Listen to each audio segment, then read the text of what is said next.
Guys আজ আম খেতে এসে গুন্ডা ভাই ছোট রানের সাথে এটা কি করলো।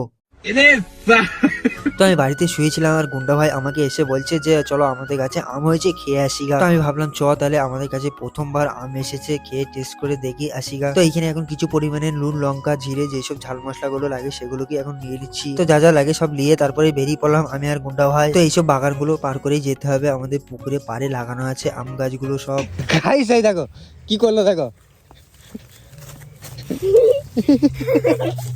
তো গাইস ও যেতে যেতে মালটা নিয়ে পুরো উল্টে গেল এখানে। তো ওকে আবারও আনা করাইলাম, যা গিয়ে লিয়ে আসগা নুন লঙ্কা গুলো। তারপরে আমরা চলে আসলাম এখানে একটা তিলের জমি রয়েছে, এই জমিটাকে পার করেই যেতে হবে। গাইস দেখা যাক এখান থেকে ওইখানে যাবো নাম নেই।